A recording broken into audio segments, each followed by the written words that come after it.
If the origin of Catnap seemed disturbing to you, the origin of DogDay will leave you pondering for a long time. He's the only one among the Smiling critters who went through suffering and practically hell, leading us to wonder, does he want to destroy us or help us? Let's uncover all this by delving a bit more into the origin and the sad story of DogDay. But before we start, don't forget to stay tuned for future puppy playtime videos from the channel. Subscribe and share to support us and bring you more videos. Let's begin. We're all almost convinced that Catnap is the real villain in Chapter 3. But where does DogDay fit in? To understand all of this, let's go back a bit to the history of the Smiling critters. We know that these characters were designed to entertain children, each with a different function. Catnap in particular was the experiment designed to prevent children from escaping play care, giving it that powerful gas as a mechanism to put children to sleep. But as we know, Catnap went completely insane and became obsessed with his imaginary friend, which turned out to be Experiment 1006. So at this point, Catnap became a serious problem. Parents banned all Catnap plush toys, and the Smiling critters began to fear Catnap. It was Catnap's madness that marked the beginning and the origin of DogDay. Tell me, what do you do to counter a cat? Exactly, a dog. So Playtime Co. had the wonderful idea of creating a new toy, one that was the opposite of Catnap, and DogDay was born.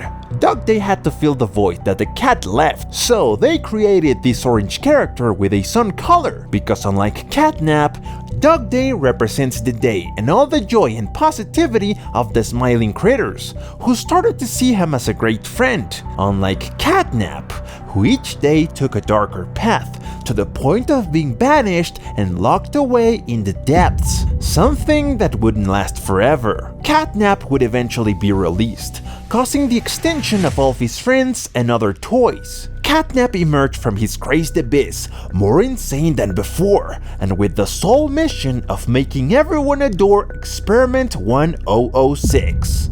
And like a lunatic, anyone who didn't believe in Experiment 1006 would receive a terrifying punishment, no matter if they were his best friends. It's very likely that at some point, Catnap and DogDay were great friends, as we can see in a photo where both are hugging. And surely, it was until Catnap's betrayal. DogDay never agreed with his friend's crazy ideas, because he was made to stay optimistic and good until the end. The degree of Catnap's madness was too much, and he wouldn't allow DogDay not to follow his commands. For this reason, he decided to give him a punishment worse than death. In the trailer we can see that DogDay has a voice very different from what would be a calm and cheerful character, as if he had gone through a real hell. And for a few seconds, we see him hanging, as if he were a prisoner. So surely Catnap has kept him as a prisoner,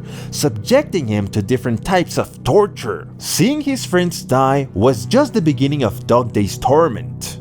But if DogDay is good, why does he seem to want to kill the player? The answer is much darker than you think. Catnap has managed to manipulate him to turn him into his servant and help Experiment 1006. This opens up an interesting plot, because with the player's help, DogDay could free himself and thus join our team along with Kissimissy and Poppy. In Smiling Critters, I Can't Sleep, we see how DogDay's attitude changes drastically when Catnap comes into play, especially DogDay is affected by Catnap's gas. Perhaps this red gas is the key for Catnap to take control of the dog. And the question here is, if Catnap has that red gas as a defense, will DogDay have a power to counteract the gas? We already know that DogDay is the opposite of Catnap, and since Catnap's most powerful weapon is gas, it'll be normal and fair for Playco to have given DogDay some kind of power. This would be powder,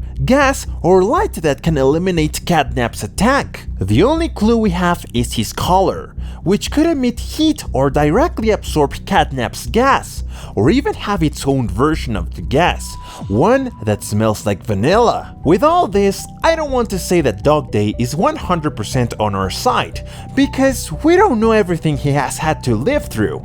He's probably on the side of the Smiling critters, although maybe after so many years, he'll also aim to end the evil of Playco. Being a dog, we can understand that he's extremely loyal, which means he won't leave the Smiling critters behind, and that includes the cat. And in Dog Day's own description, we'll find that he will always maintain his friendship, no matter what happens. Do you think Dog Day will forgive Catnap? Or do you think he will hate him to death? Due to Dog Day's nature, it's possible that he will try to do good once again, but this could turn out very badly for Dog Day. Another possibility that opens up with Dog Day is that he tries to help us when we fall asleep, and this would mean the end and death for Dog Day, because under no circumstances Catnap will forgive him for helping us. Moreover, the creators of this chapter have mentioned that we will suffer a lot at the end of the game, and I wouldn't be surprised to find out that Dog Day ends up being sacrificed. As we saw, he's a character who has suffered a lot, and if there's one thing we can conclude, it's that the characters who have had a life full of suffering can only find peace when they have already died. And Dog Day's worn out and dirty state indicates that he's already in his last days. Let's hope that if that's the case, he does it in an epic way. And it seems that we'll love this character during chapter 3, and also that he becomes one of the most beloved. Tell us, what do you think of Dog Day? What do you expect from him? Leave your opinions in the comments.